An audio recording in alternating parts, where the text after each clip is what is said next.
Welcome to your journey, get ready to fly. Knowledge is a treasure. All right.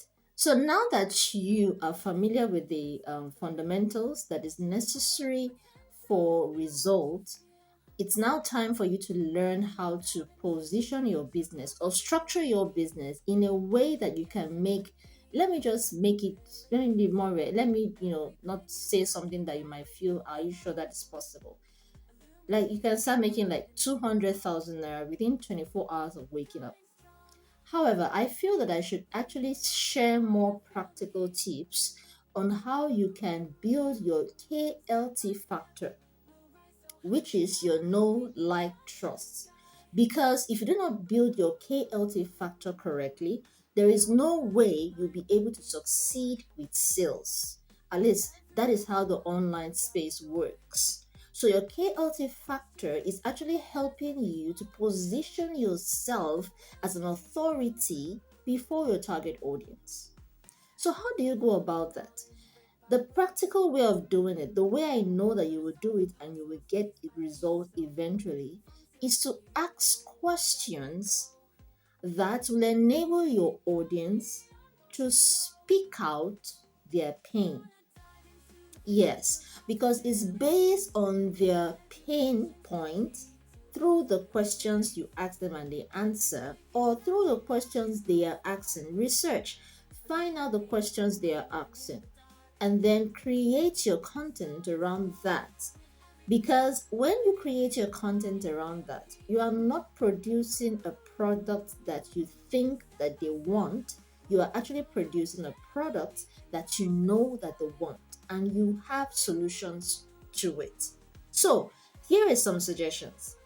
Ask open-ended questions. What are open-ended questions? For instance, as an artisan or handcraft man or woman, you can ask questions. If you are a teller, you're very good at what you're doing, you can ask questions for you because maybe your target audience are beginners. So you can ask open-ended questions just to know how, what's the challenge a beginner is facing. So for instance, how do you feel?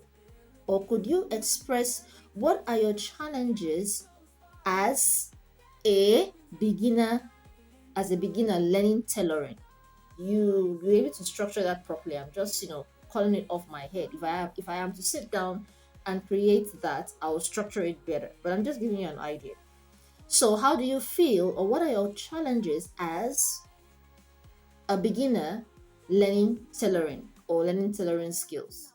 So you want to get to know what are the challenges they face so that you can now create content around that and create a product that can actually help them solve that problem.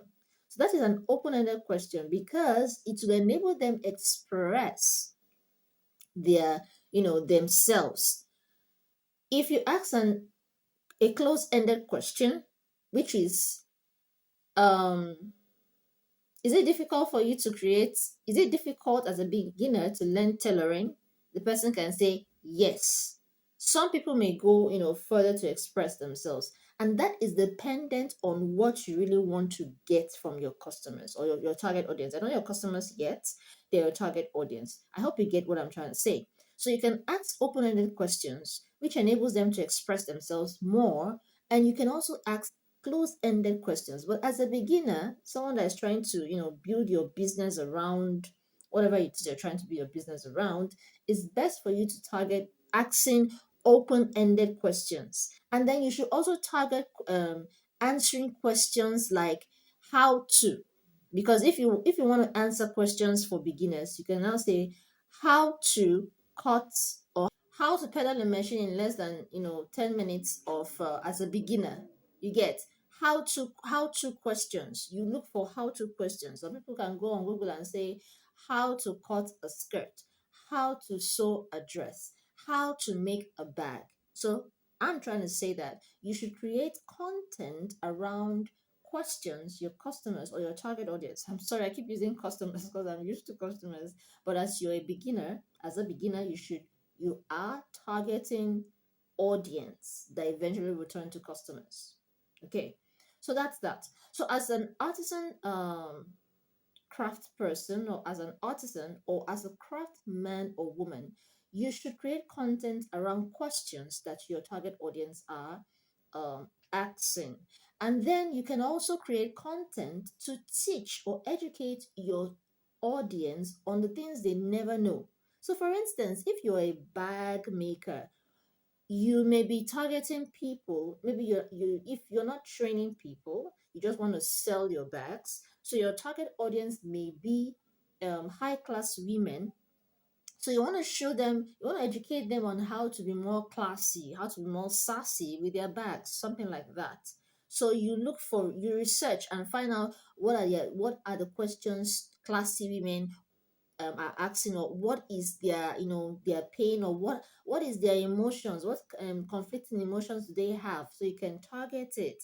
So you can not educate them on the 5 ways for you to come out elegant with your bags or whatever, or how to take care of your bags so that they look elegant or whatever. I hope you get the gist. I'm just trying to give you an idea. You go and sit down and do your research. All right. Another content that would actually make you stand out and grow your page very fast, stand out from your competitors, is creating content that are user generated.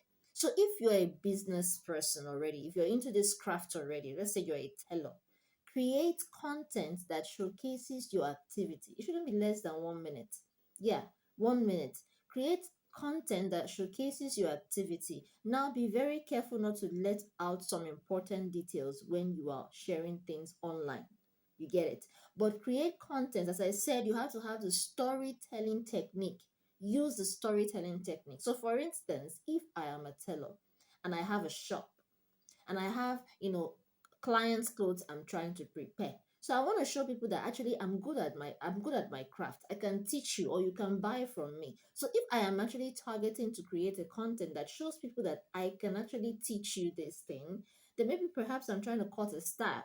I can just, video myself cutting the style, just like 2 seconds, 10 seconds, cutting the style, going through the necessary things that is involved, and then from there I show them as I'm peddling the machine, sewing it, and then voila, somebody is wearing the ready-made dress, or a mannequin is wearing the ready-made dress, and that is it. So, oh, someone gets it, that okay, this person is good at this. You're building your KLT factor. And please, when you're building your KLT factor, do not be salesy.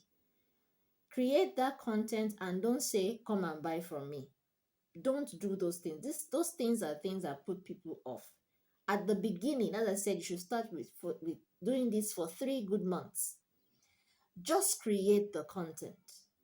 You cannot say, oh, the fastest way, or you just write something. If you want to teach them fastest way to create a bowl, you just do that. You're not teaching them, you're just showing them, short clips of what you can do. And then you post it. Please make sure your videos are of good quality.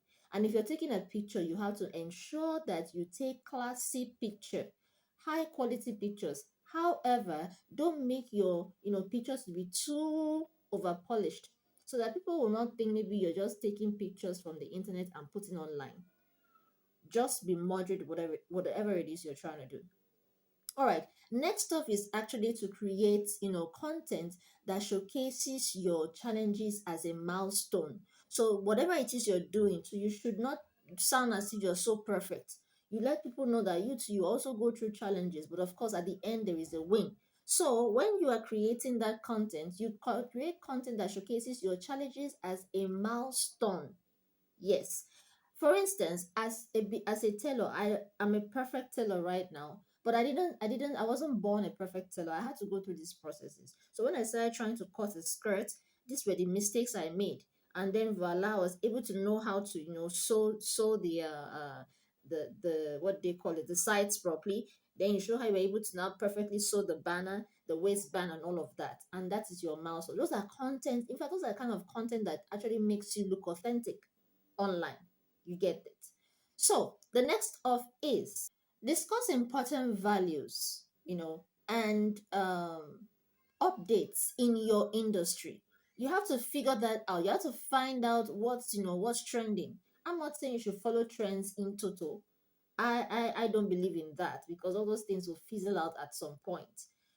You are trying to build something sustainable, but that doesn't mean that you shouldn't get on trends that are worthy getting on. You get me? If it can also attract people to you. So research on your industry, highlight people on the updates of your industry, or what is trending, what is no more obtainable, what is the new thing that is obtainable, etc.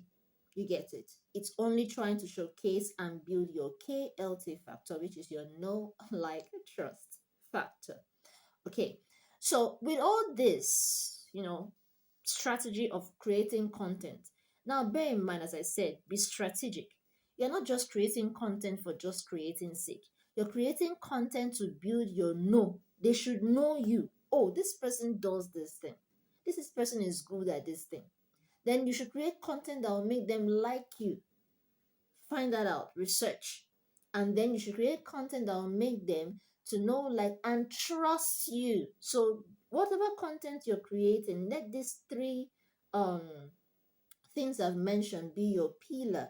Yes, that is how to go about it. Okay, Welcome to your journey, that's get it. ready to fly.